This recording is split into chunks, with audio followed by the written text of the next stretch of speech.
Hello, everyone, and welcome back to the Daily English Podcast. Hi there. So glad you could join us today. We have an exciting episode for you today, something many of you have been asking for.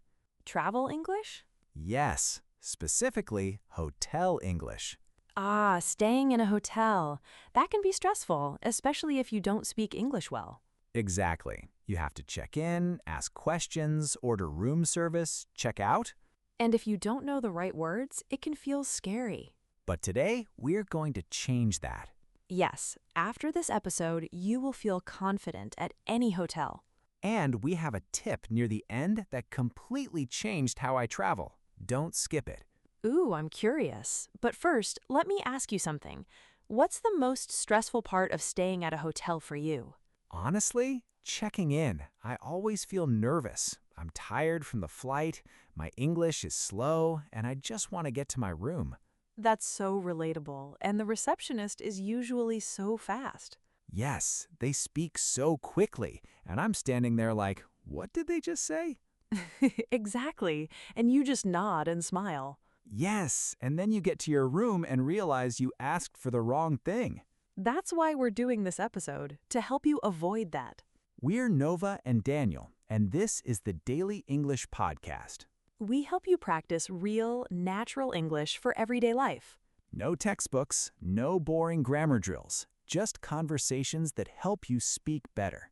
And today, we're talking about hotels, the English you need for a smooth stay.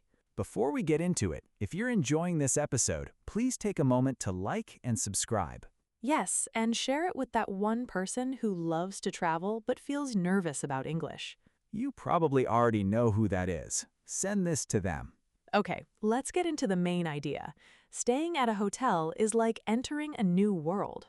A new world? Yes, there are new people, new rules, new words. Everything is unfamiliar. That's a great way to describe it. But once you know the words, it becomes easy. You just need the right phrases. So today, we're going to give you 5 simple tips. 5 things you need to know for a hotel stay. And tip number 3 is the one that surprised us both the most because it's so simple but so powerful. I know. Let's start with tip 1. Tip 1 is the first thing you do, checking in.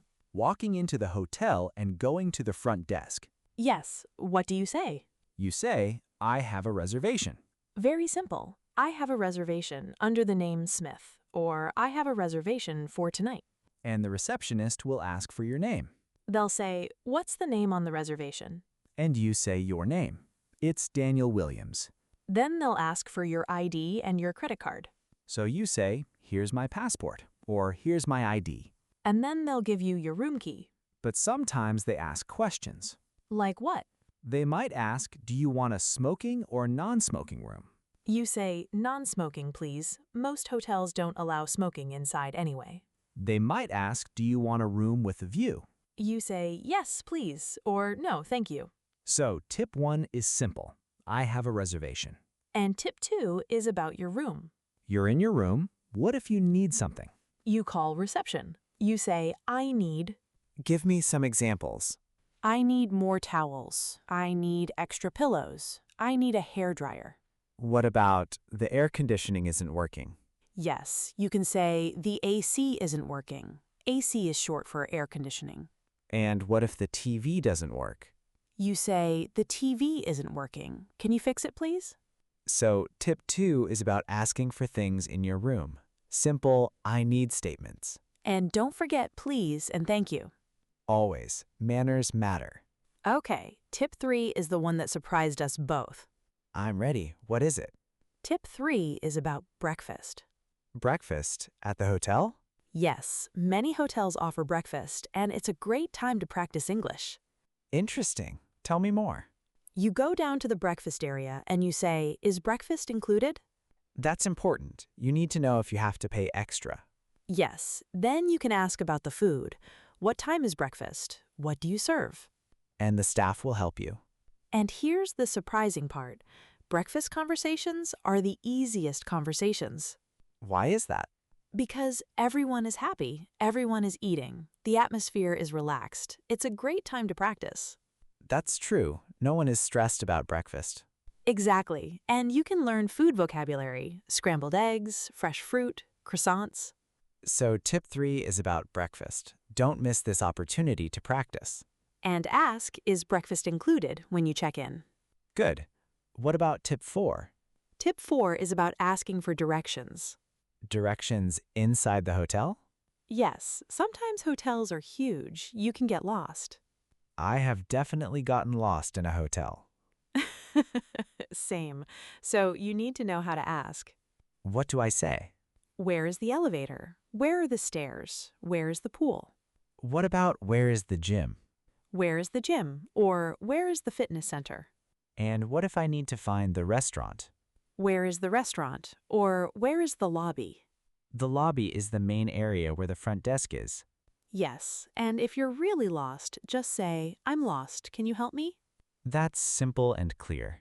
And here's a surprising fact. Studies show that asking for directions in English is one of the most effective ways to practice speaking. Really? Yes, because you have to be clear, you have to use simple words, and you get immediate feedback. So getting lost is actually good practice. Yes, embrace getting lost. It's an English lesson. So tip 4 is asking for directions in the hotel. Yes, where is, how do I get to? And what about tip 5? Tip 5 is the most important of all. It's about checking out. The end of your stay. Yes, you go to the front desk and say, I'd like to check out, please. Simple. Then they will give you the bill. They'll say, here is your bill. And I look at it, Yes, check it carefully. Make sure everything is correct. and if something is wrong, You say, there's a problem with the bill, or I didn't order room service. so I need to be brave and speak up. Yes, and then you pay. They'll ask, how would you like to pay? I say, card please, or cash please. Yes, and then you're done. You checked out. And I say, thank you. Thank you for a lovely stay. Perfect. That's a great way to finish. So tip 5 is checking out. I'd like to check out, please. Now let's show our listeners what this sounds like in real life. Let's do a role play. I'll be the hotel receptionist and you be the guest. I'm ready. Good morning. Welcome to the Grand Hotel. Do you have a reservation? Yes, I have a reservation under the name Williams. Let me check. Williams. Yes, I see it. Can I see your passport, please? Here you go. Thank you. And what type of room would you like? Smoking or non-smoking? Non-smoking, please. And would you like a room with a view? Yes, please. That sounds nice. Great.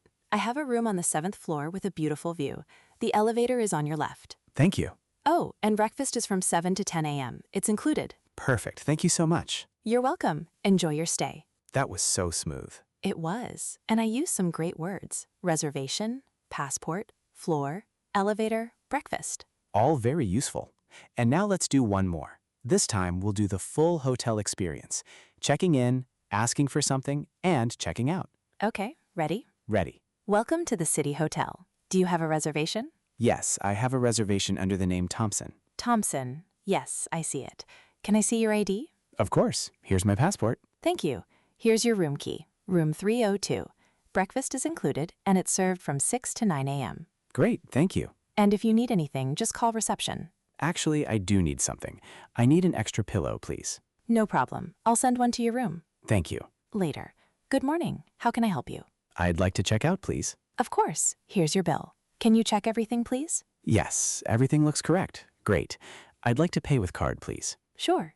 Just tap it here. Thank you. Have a safe trip.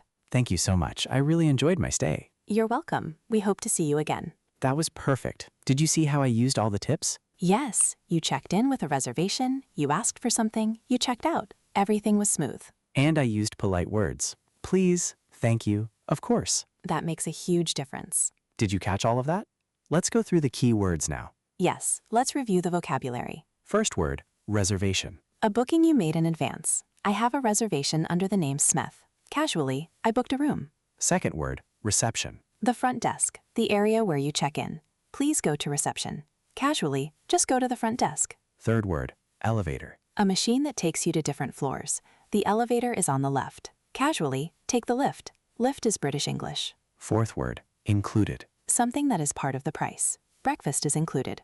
Casually, breakfast is free. Fifth word, bill. The amount you need to pay. here's your bill. Casually, can I have the bill? And these words all came up naturally in our hotel conversations. They did, and now you can use them too. Now it's your turn. Pick one word and use it in a sentence in the comments, or say it out loud right now. Practice makes progress. All right, let's recap our 5 hotel tips really quickly. 1. Say, I have a reservation to check in. 2. Say, I need to ask for things. 3. Ask, is breakfast included? 4. Ask, where is for directions. 5. Say, I'd like to check out, please. Each one is simple, each one is useful, and each one makes your hotel experience easier. And remember, hotel staff are there to help you. They want you to have a good stay. So don't be afraid to speak. They hear English learners every day. Now we want to hear from you. Have you ever had a funny hotel experience in English? Tell us in the comments. And if this episode helped you, please like it and subscribe to our channel. And share it with the one person in your life who needs this conversation today. You probably already know who that is. Thank you so much for listening. This is Nova. And this is Danielle. And this has been the Daily English Podcast. Remember, your progress doesn't end here. To keep growing your English, click on the next video or explore the other episodes we have chosen especially for you.